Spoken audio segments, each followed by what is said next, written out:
आज की बाइबल में हम पढ़ेंगे रुत की कहानी।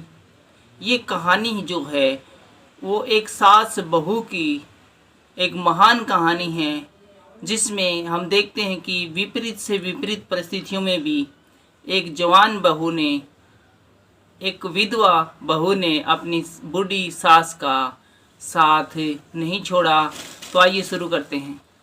रुत की कहानी है वो उस समय की है जब न्यायी लोग न्याय करते थे। उस समय देश में बहुत ही भयानक अकाल पड़ा और जीविका की तलाश में तब बेहतलम का एक पुरुष जिसका नाम एलीमेलेक था, अपनी पत्नी और 2 पुत्रों के साथ मोआब देश में काम की तलाश में रहने को चला गया। इसकी पत्नी का नाम नोआमी था और बहुत वर्षों तक ये मोआब देश में रहते रहे। इसी दौरान एलीमेलेक मर गया और इसके दोनों बेटे भी समय के साथ थोड़े थोड़े समय के बाद मर गए।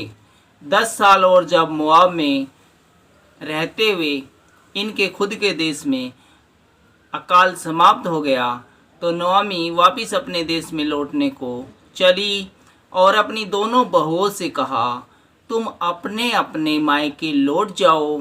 तब दोनों बहुओं ने अपनी सास को चूमा और जोर जोर से रोने लगी और अपनी सास से बोली, निश्चय हम तेरे संग तेरे लोगों के पास चलेंगी। तब उसकी बहू ओरपा अपने देश लौट गई, लेकिन रुत ने अपनी बूढ़ी सास का साथ नहीं छोड़ा और उसके साथ बेहतलम में अपने देश आ गई। ये समय जौ की फसल काटने का समय था। नोआमी के पति एलीमेलेक के कुनबे में उसका एक बड़ा धनी कुटुंबी था जिसका नाम बोअज था। रुत अपनी सास से बोली, मुझे किसी के खेत में जाने दे कि मैं जौ की बालें इकट्ठी करके ला सकूं। और इस प्रकार रुत बोअज के खेत में जौ की बालें इकट्ठे करने को जाने लगी। बोअज ने रुत पर बड़े ही अनुग्रह की कृपा दृष्टि की और कहा, हे बेटी, तू और किसी के खेत में मत जाना और हमारे ही खेत में सिला बिनती रहना। उसने रुत को पीने के लिए पानी और खाने के लिए रोटी भी दी। नोआमी ने भी रुत से कहा कि तू बोअज के खेत में ही जाया कर, क्योंकि वो हमारा कुटुंबी भी है। इस प्रकार रुत जौ और गेहूं की कटनी तक बोअज के दासियों के साथ बोअज के खेतों में काम करने लगी रही और जौ की बालें चुनती रही।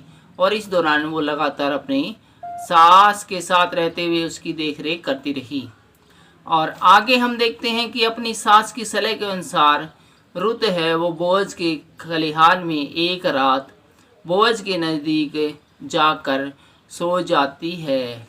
आधी रात को जब बोअज को जाग आती है तो अपने पास एक स्त्री को सोई हुई देखकर बोअज चौंक जाता है और अंततः बोअज रुत को उसके छुड़ाने वाले से दाम लेकर छुड़ा लेता है और रुत को अपनी पत्नी बना लेता है।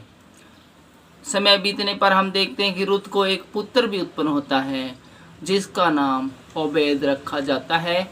आज की वीडियो में बस इतना ही। जय मसीह की।